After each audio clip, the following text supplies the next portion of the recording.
트럼프의 관세 부과 정책으로 이어 시장의 큰 혼란과 불확실성이 계속 이어지고 있습니다. 과연 트럼프 정책 리스크는 언제까지 이어질까요? 그리고 이러한 무리한 정책으로 이어 미국이 얻게 되는 이득은 어떤 게 될까요? 오늘 이 시간을 통해서 함께 알아보겠습니다. 지금 시작합니다.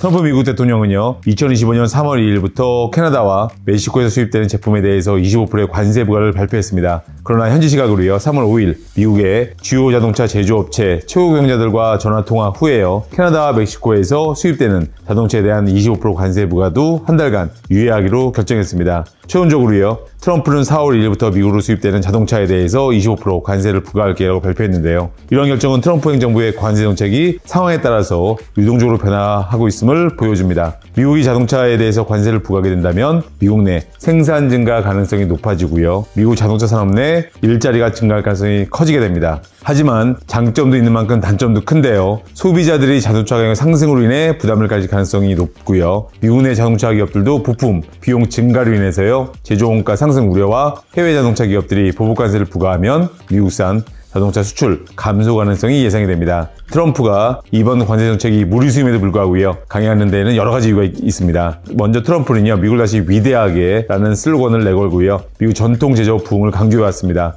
미국의 전통 제조업은 주로 석유, 철강, 자동차 등이 있는데요. 그중에 자동차 관세 부과 정책은 트럼프의 보호무역 정책으로요, 전통 제조업 보호하고 글로벌 경쟁력을 확보하려는 의도입니다. 그중에서 미국 자동차 산업은요, 한때 세계적으로 가장 강력한 산업 중 하나였습니다. 특히 20세기 초중반까지는요, 세계 자동차 시장을 주도했죠. 20세기 초 헨리 포드가 모델 T를 출시하면서 자동차 대중화를 이끌면서요, 1913년 포드는요, 컨베이어 벨트 방식 대량 생산 시스템을 도입을 해서요, 생산성을 폭발적으로 높였고요, 자동차 가격을 낮추면서 미국인 누구나 차를 가질 수 있는 시대를 열었습니다. 그 덕분에 1920년대까지 미국 자동차 산업은요, 세계 시장에서 압도적인 1위를 차지했죠. 1950년대에서 60년대에는 제2차 세계대전 이후에요, 미국 경제가 호황을 맞으면서 고급 차량들이 인기를 끌었습니다. 자동차 황금기를 누렸는데 바로 1970년대 오일 쇼크 이후에요, 연비가 중요한 요소가 됐습니다. 그런 가운데 토요타, 혼다, 폭스바겐 같은 외국 브랜드들이 미국 시장을 파고들었고요. 미국 차들은 크고 연비가 안 좋았지만 일본과 독일 차들은요, 작고 연비율이 높기 때문에 소비자들의 인기를 끌었습니다.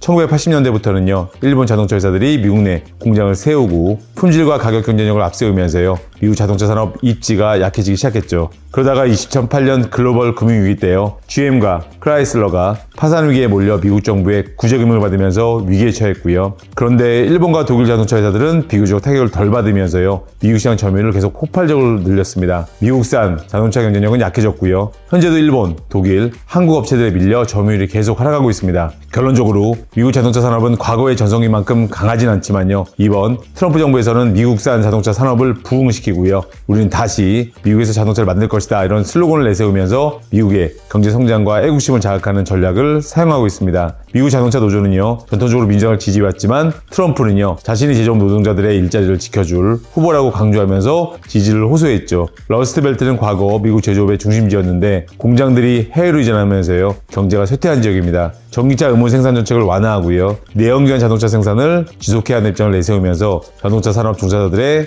표를 얻으려 하고 있습니다. 이를 통해서 해외 기업이 미국 노동자들의 일자리를 빼앗고 있다고 강조하고 있고요, 자국 산업부를 내세워서 노동자들의 민심을 얻으려는 전략입니다. 이번 관세 정책을 통해서요, 완성차 제조업체는 분주히 움직이고 있습니다. 3월 5일 최근 스웨덴의 자동차 완성차 제조업체 볼보는요, 로안 CEO는 미국에 관세 올리는 게 확정된다면 이제는 유럽이 아닌 미국으로 생산 이전을 검토한다면서 미국 사우스 캐롤라이나의 생산 공장을 벌써 지어둔 데다가요, 충분한 가동력이 있기에 빠르게 대응할 수 있고 관세가 올라간다고 해도요, 볼보 측은 대처 방안이 충분히 있다고 말했습니다. 실제로 트럼프가 2017년에서 2020년 대통령이었을 때요, 관세 부과 정책으로 인해서요, 토요타, 현대, 기아, BMW, 폭스바겐 등이 미국 공장에 추가차를 발표한 적이 있는데요, 트럼프가 압박이 심한 관세 정책을 발표하고 실제로도 효과가 좋았던 지난 사례를 통해서요, 이번 관세 정책 또한 효과가 나름 긍정적으로 나타나고 있습니다. 무역 적자 해소와 미국 내 공장 투자 유도를 통해서요, 해외 자동차 기업들이요,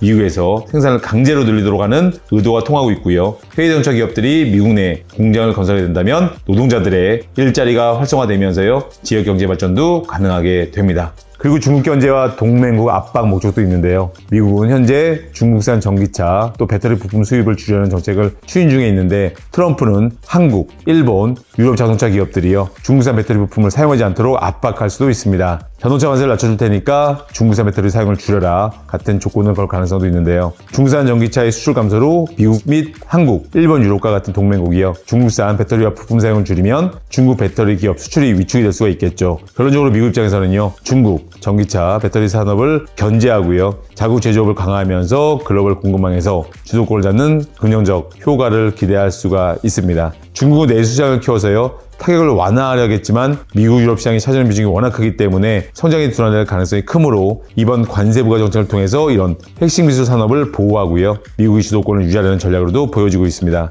실제로 25% 관세와 비슷한 수준의 정책이 강행될 수 있다. 이런 의견도 있습니다. 그런데 최종적으로는요. 트럼프의 관세 정책 등 트럼프 리스크는요. 추후에는 완화될 가능성이 높아 보입니다. 장기적으로 미국에도요. 부작용이 더 클 가능성이 높기 때문에 지금은 25% 관세를 발표하면서 강한 압박을 가하는 단계 이후에는 협상에 응하면서 조건을 일부 완화할 가능성이 있습니다. 즉 실제로 관세 부과 정책을 그대로 하기에는요. 현실적으로 어렵다는 생각이죠. 최종적으로 트럼프의 관세 정책 이런 트럼프 리스크는요. 추후에 완화될 가능성이 높죠. 트럼프 리스크가 해소되기까지는 미국 중간선거 전까지가 중요하다고 생각되는데요. 미국 대통령 임기 2년차 열리는 중요한 선거로요. 상원, 하원, 일부 주지사 등을 새로 선출합니다. 이 선거는 대통령의 국정 운영에 대한 평가 역할을 하고요. 결과에 따라서 의회 권력이 변화하면서 대통령의 정책 추진이 어려워질 수도 있죠. 또한 경제, 물가, 외교 등의 이슈에 따라서요. 유권자들이 투표하고 차기 대선의 판도를 가늠하는 전초전 역할도 합니다. 따라서 미국 정치와 경제, 금융시장에도 큰 영향을 미치는 대통령 선거인 만큼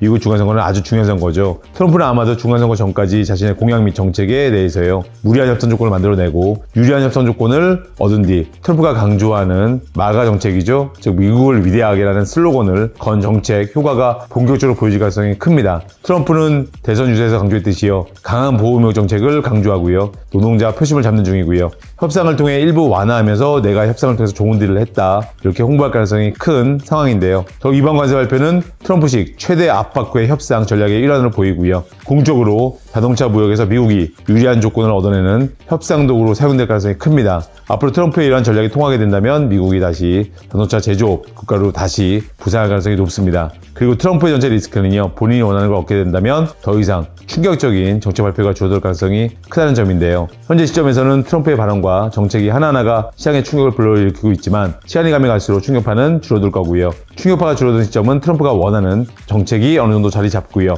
미국의 중간선거 전후가 될 가능성이 있어 보입니다. 오늘 이번 미국으로 가는 황금선에서는요. 트럼프의 공격적인 자동차 관세 정책 시행 이유와 관세 정책으로 인해 얻을 수 있는 이점에 대해서 알아보았습니다. 그리고 앞으로 트럼프 리스크가요. 시장에 어떻게 완화될지 예측해보는 시간도 가져보았는데요. 앞으로 다방면으로요. 시장을 폭넓게 탐구하고 시황에 대한 인사이트도 키워나가시면 좋겠습니다. 시청해주셔서 감사드리고요. 다음에 더 유익한 정보로 뵙겠습니다. 고맙습니다.